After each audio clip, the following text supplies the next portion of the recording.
पढ़ने लगी। राजा को बड़ी चिंता, मेरी बेटी कुंवारी रह जाएगी, और बड़ी घमंडी थी, ऐसे चलती थी कि मैं बड़ी ज्ञानी हूं।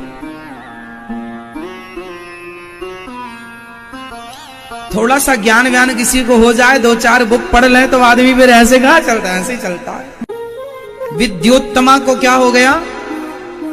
अभिमान। क्या हो गया? तब उसके पिता ने एक दिन कसम खाई, मैं अपनी बेटी का विवाह बड़े मूर्ख आदमी से करूंगा ताकि इसका घमंड टूट जाए। सैनिकों से कहा, जाओ जो सबसे मूर्ख आदमी है उसे पकड़ कर लाओ। तो कालिदास जी मूर्ख हैं, ये कैसे सिद्ध हुआ था? कैसे सिद्ध हुआ था? यह जिस पेड़ पर चढ़कर जिस डाल पर खड़े थे उसी डाल को काट रहे थे। तो किसी सैनिक ने पूछा, भाई क्या कर रहे हो? बोले लकड़ियां काट रहा हूं। क्यों काट रहे हो? अरे भाई लकड़ियां काट रहा हूं। तो तुम जिस डाल पर खड़े हो उसी को काट रहे हो? बोले तो लकड़ी काटूंगा तब तो ले जाऊंगा। अरे बोले तुम गिर जाओगे। उसने कहा, तुम हो मूर्ख, लकड़ी कटेगी तो लकड़ी गिरेगी, हम क्यों गिरेंगे? हम तो कट नहीं रहे भाई, हम कटेंगे तो हम गिरेंगे, कट तो लकड़ी रही है। अब सैनिकों ने समझ लिया कि ये बहुत बड़ा मूर्ख है, पकड़ के ले आए। महाराज ये मूर्ख आदमी है, अपनी बेटी का विवाह इससे करो। लेकिन बेटी के संग जबरदस्ती कैसे करे? उसकी भी तो राजी मर्जी हो। तो कालिदास के पास कुछ विद्वान लोग बैठ गए और कालिदास से कहा, सुनो अभी तुम्हारे सामने एक लड़की आएगी, कोई सवाल पूछेगी, तुम कुछ बोलना मत, इशारे से जवाब देना। वो जो जो कहे वह समझी उंगलियां उठाते चलना, ऐसे ऐसे, बाकी व्याख्या हम करते चलेंगे। कालिदास जी पहुंचे सभा में, ऊंचे आसन पर विद्योत्तमा बैठी थी। कालिदास जी जब आए तो वहां के विद्वान लोगों ने कहा, ये बड़े विद्वान हैं, शास्त्रार्थ कर लो, यदि तुम हार गई विद्योत्तमा तो तुम्हें इनसे विवाह करना पड़ेगा। हाँ हाँ कर लेंगे। कालिदास जी की आसन लगाई गई और कालिदास जी तो बिल्कुल एक नंबर के मूर्ख, पर कह दिया था बोलना मत, क्योंकि बोलेगा तो मूर्खता खुलेगी। अब बैठे हैं एक तरफ कालिदास जी, एक तरफ विद्योत्तमा। अब विद्योत्तमा ने, अब वहां के संतों ने कहा कि ये साइलेंट बात करेंगे, मतलब बात नहीं होगी मुंह से, इशारों में आप पूछिए। इतने बड़े विद्वान हैं कि बोलते कुछ नहीं है। ये बोल के नहीं समझाएंगे, ये इशारों से समझाएंगे। तो विद्योत्तमा बोली, तैयार हूं मैं साइलेंट बात करूंगी, मतलब बिना बोले बात करूंगी और समझाऊंगी और समझूंगी। ठीक है। विद्योत्तमा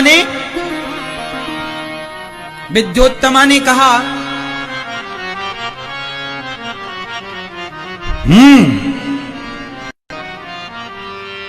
तो कालिदास जी को लगा ये कह रही है एक थप्पड़ मारूंगी, हम मूर्ख तो मूर्ख।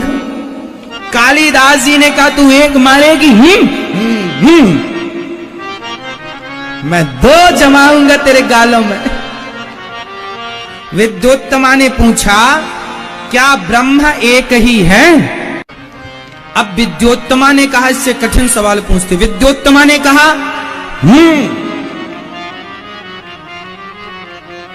विद्योत्तमा ने पूछा, क्या 3 गुण से ही काम हो जाएगा? सत्वगुण, रजोगुण और तमोगुण। सत्वगुण, रजोगुण और तमोगुण। विद्योत्तमा के पूछने का आशय यह था कि क्या यह सृष्टि 3 गुण से परिपूर्ण हो जाएगी? तो कालिदास जी ने कहा, यह हमें 3 मारने का बोल रही है, अब मैं इसे बढ़ा के मारूंगा। तो कह दिया उन्होंने, 5 मारूंगा तुझे गिन के। तो कालिदास जी ने कहा कि 5 मीन्स 3 गुण तो चाहिए, सत्व गुण, रजोगुण, तमोगुण, पर 3 से सृष्टि नहीं होगी। 3 के संग 5 तत्व भी लगेंगे, पृथ्वी, जल, वायु, अग्नि, आकाश, छित जल पावक गगन समीरा। 5 चाहिए, 3 गुण अकेले कुछ नहीं करेंगे। जब 3 के संग ये 5 मिलेंगे तब सृष्टि क्रम चालू होगा। अब विद्योत्तमा ने कहा,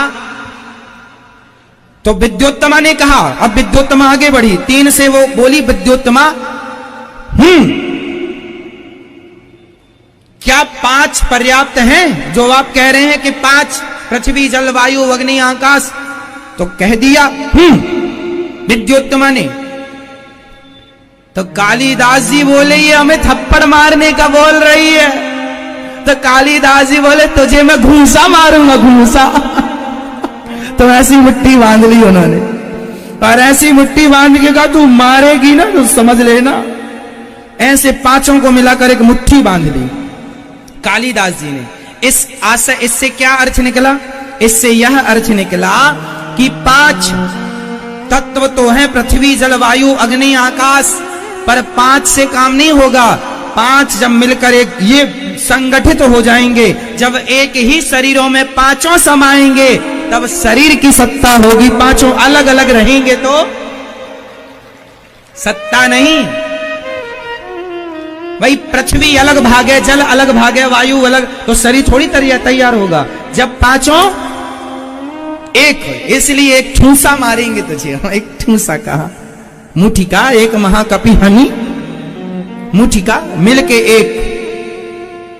विद्योत्तमा समझ गई कि ये आदमी बड़ा ज्ञानी है। विद्योत्तमा को लगा ये आदमी बहुत बड़ा ज्ञानी है, मेरे सही